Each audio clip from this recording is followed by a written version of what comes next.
Come closer. The shadows have missed you, and tonight they have a new story to tell. Welcome to Scary Stories After Dark.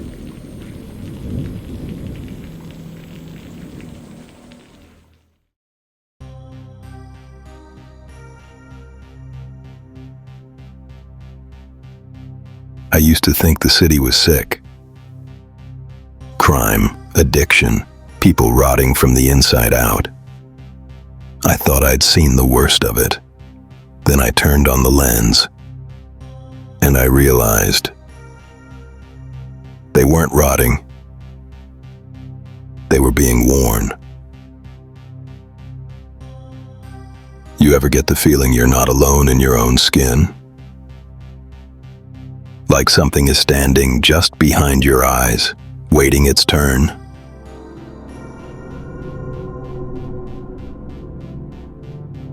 Acid rain ticked against the shoulders of Adam Rex Raider's coat like static.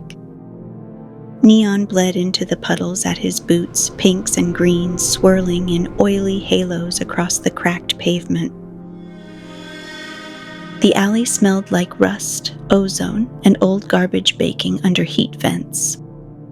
Steam hissed from a pipe above him, turning the narrow corridor into a breathing thing. Dispatch had called it a medical emergency. A man choking. Rex had seen enough choking calls to know they rarely meant choking. The man was on his knees halfway down the alley, fingers buried in his mouth so deep his knuckles scraped his teeth. He gagged violently, body jerking forward with animal force. His heels thudded against the wet concrete. His eyes were wide, bloodshot, begging for help he didn't understand. "Hey," Rex said calmly, stepping closer. "Easy, I'm here."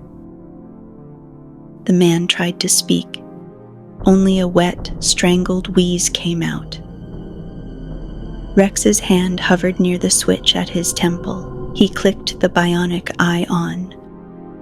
The world washed green, and Rex stopped breathing. Inside the man's ribcage, something moved.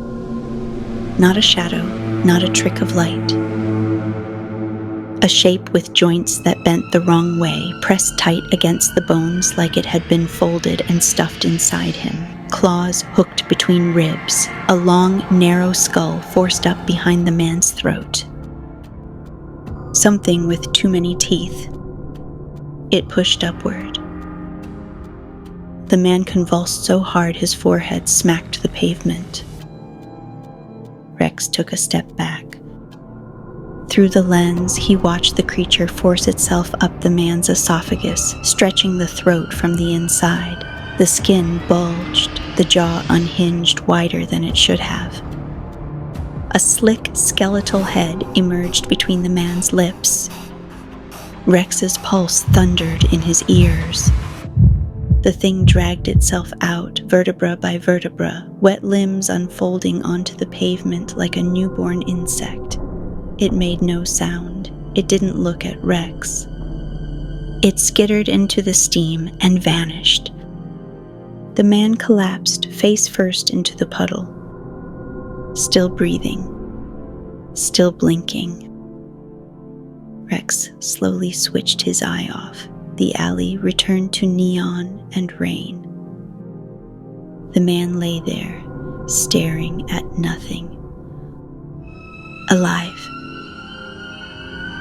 Empty.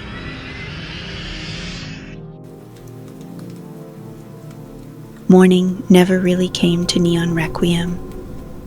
The sky just shifted from black to a sickly purple haze while the neon signs stayed on and the rain turned to mist. Rex sat in the driver's seat of the DeLorean with the door cracked, cigarette burning untouched between his fingers. He hadn't written the report. He didn't know how. Subject expelled unknown organism through oral cavity didn't feel like paperwork. It felt like a confession. People moved along the sidewalk in front of him. Commuters, vendors, A woman walking a chrome-legged dog. Normal. Rex clicked the eye on. Green washed over the street, and his stomach tightened. A man waiting at the crosswalk stood perfectly still. Too still. Rain dotted his coat, steam rolled past him, people bumped his shoulder. He didn't react. His jaw hung slack by a millimeter. Through the lens, Rex saw it. A small shape curled behind the man's ribs, not moving. Just there. Rex switched the eye off. The man blinked and crossed the street like nothing was wrong. Rex crushed the cigarette out on the dash.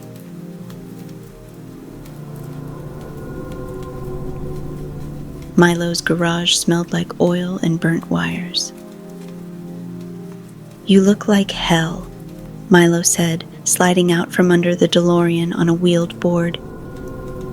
"Which means something fun happened." Rex leaned against the car.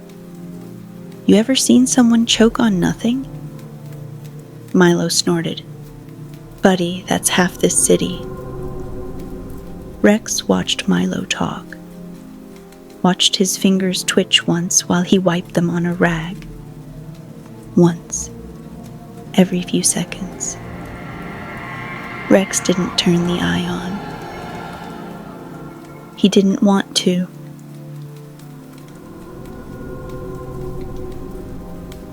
Violet met him on a rooftop 2 blocks over, perched on the ledge like a gargoyle with cigarette smoke curling around her chrome legs. "You saw one, didn't you?" she asked. Rex froze. Saw what? She didn't look at him. She watched the street below. "People keep going still," she said. "Like mannequins, then they move again like nothing happened." Rex's jaw tightened. Violet flicked ash into the wind. "They don't kill you, Rex," she said quietly. "They crawl out of you." For the first time since the alley, Rex believed he hadn't imagined a thing.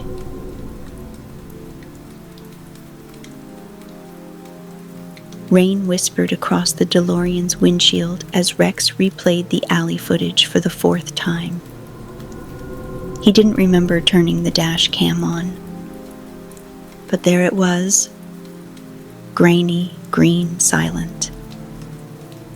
The man on his knees, the convulsions, the jaw stretching wider than bone should allow. Rex leaned closer to the screen, not to the man, to the alley behind him. Something moved in the steam. He scrubbed back, played it again. A figure stood at the mouth of the alley, perfectly still, watching. Rex hadn't seen them that night. He froze the frame. The figure's head was tilted slightly like a curious dog. He toggled the lens filter. Green. Inside the figure's chest, a shape shifted. Rex's pulse kicked. He scanned the rest of the footage. There were more. On rooftops, in windows, at the edge of frame. Watching. Not the man. Him.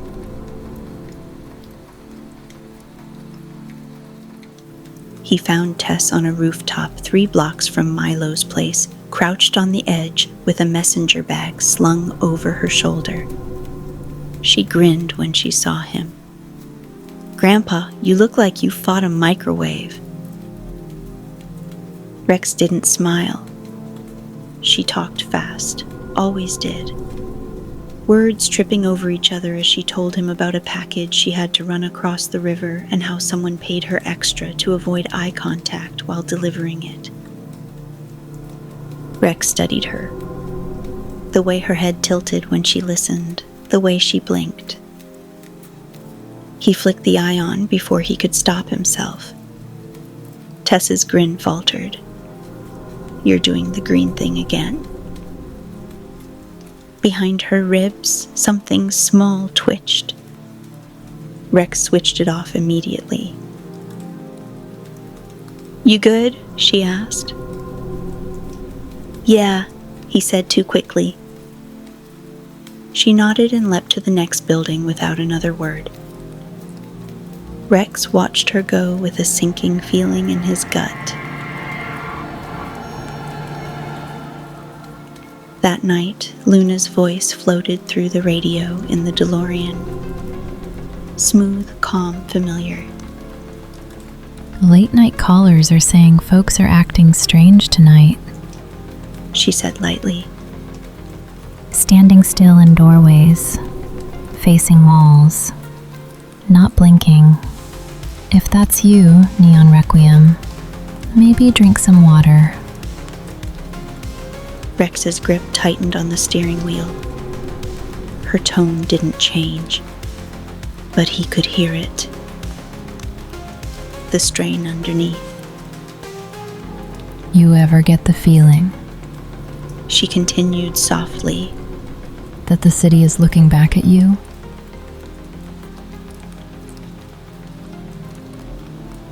Dr. Soren Pike's clinic sat wedged between a shuttered laundromat and a noodle stand that hadn't opened in years. The lights inside were dim and tired, like the doctor himself. "You look worse than my patients," Pike said gently as Rex stepped in, rain dripping from his coat onto the tile. "I need to see something," Rex replied. Pike studied him for a long moment, then nodded toward the back room.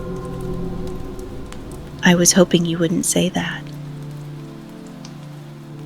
The room smelled like antiseptic and metal. A man sat upright on the examination table, hands on his knees, back straight, eyes open. He didn't react when Rex entered. Didn't blink. Didn't breathe through his mouth or nose. Rex felt his throat tighten. "What happened to him?" he asked quietly. "Found him wandering into traffic," Pike said. "Didn't resist, didn't respond. Vitals are normal. Brain activity is strange, low, like he's in a waiting room inside his own head." Rex stepped closer. The man's pupils tracked nothing. "Sir," Rex said. No response. Rex lifted his hand to his temple, clicked the eye on. Green. His stomach dropped. The man's rib cage was empty, not shadowed, not occupied. Empty, like a house with the furniture removed. Rex slowly stepped back, clicked the eye off. The man blinked once. Slow, mechanical. Pike watched Rex's face carefully. "You see something, don't you?" Rex didn't answer because he could still see it in his mind. The absence. And for the first time since the alley, he realized something worse than being inhabited. Being left behind. On the way out, Rex passed a woman in the hallway staring at a blank wall, perfectly still. He didn't turn the eye on. He didn't need to. He already knew what he would see. Outside, the neon buzzed. Steam curled from vents. People walked by like nothing was wrong. Rex stood on the sidewalk for a long time watching them, trying to decide which was worse, the ones with something inside them, or the ones with nothing at all.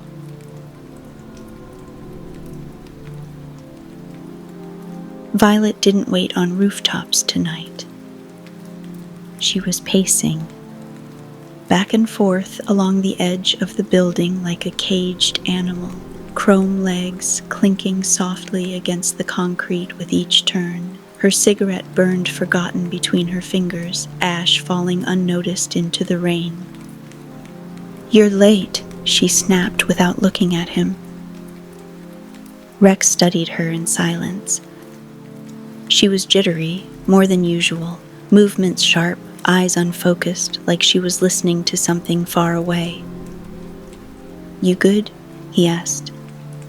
She laughed once, short, bitter. "Do I look good?" Rex didn't answer. She stopped pacing and leaned on the ledge, staring down at the street below. "People keep staring at me," she said. "Not like they want something, like they recognize something." Rex's jaw tightened. "Violet." She turned to him, and for a split second, her expression cracked. Fear. "I feel wrong, Rex." The words came out small, uncharacteristic. He stepped closer. She didn't pull away.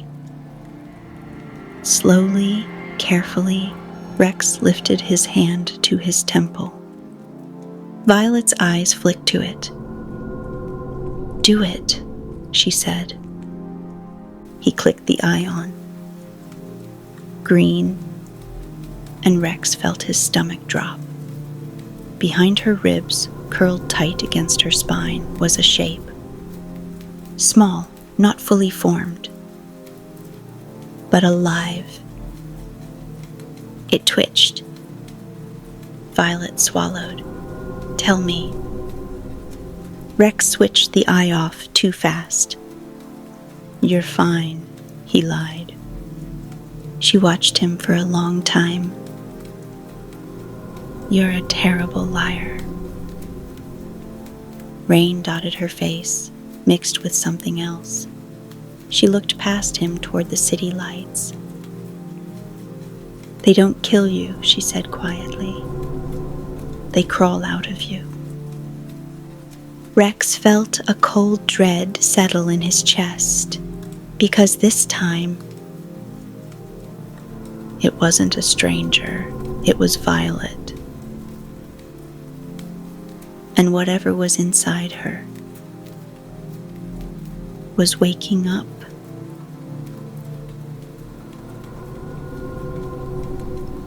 Rex didn't remember driving home. The city passed in neon streaks outside the DeLorean, but his mind never left the rooftop, never left the shape curled inside Violet's chest.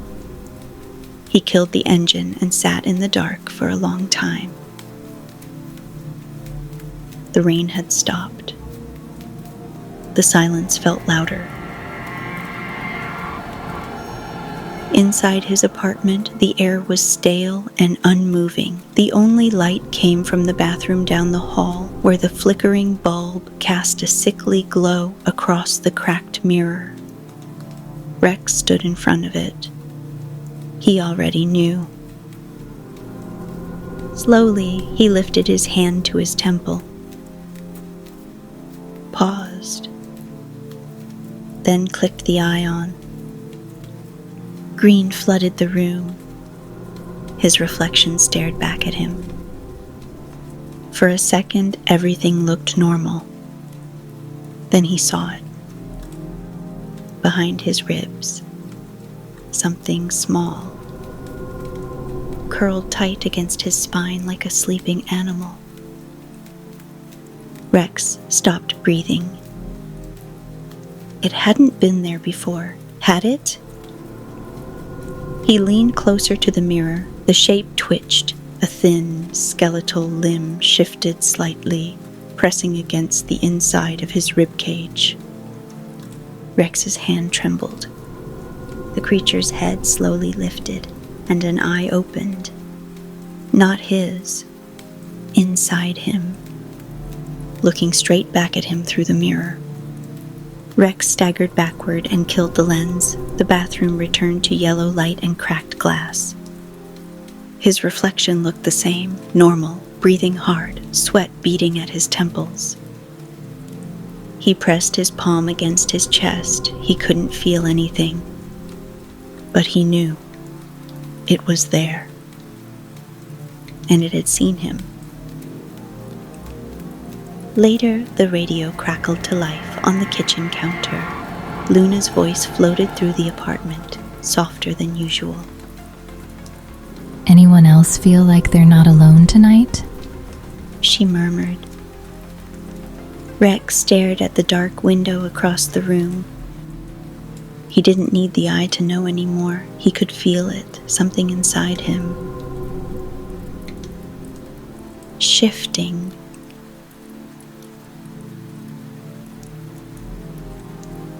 The DeLorean hummed softly on the overlook above Neon Requiem. Below them, the city glowed like circuitry under skin. Neon veins pulsed through the streets. Steam rose in slow breaths from rooftops. Traffic lights blinked red to green to red again for cars that never came. Violet sat on the hood with her legs dangling, cigarette burning between her fingers. She hadn't spoken in a while. Neither had Rex. They just watched. The city looked calm from up here, peaceful, almost beautiful. Rex lifted his hand to his temple, didn't hesitate this time. Clicked the eye on. Green washed over the skyline, and the illusion shattered. Every street, every window, every rooftop. Shapes moved inside people like insects under thin paper. Hundreds. No, thousands. Some small and curled, some stretched wide through torsos, some pressed against faces from the inside, learning the expressions they would need.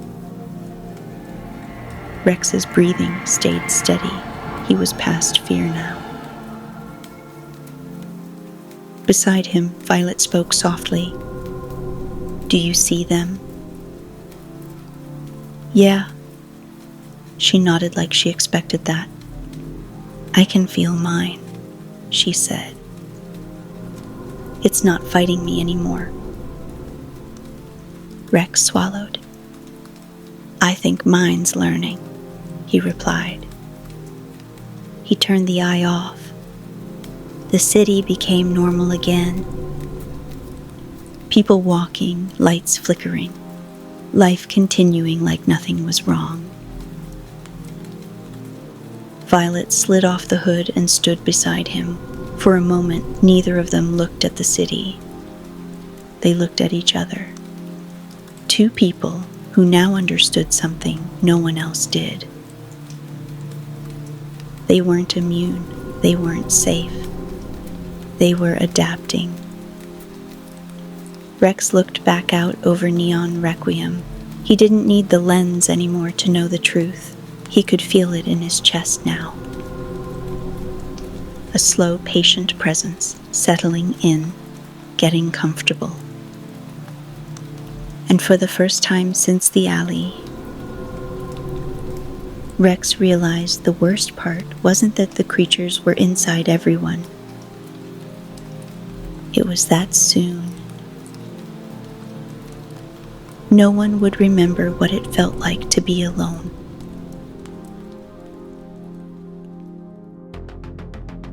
I keep the lens off now. Not because I'm afraid of what I'll see, because I'm afraid I won't. Because if they've learned how to hide, then this city doesn't belong to us anymore. And the worst part, I can't tell if I'm still me, or just something wearing the shape of me.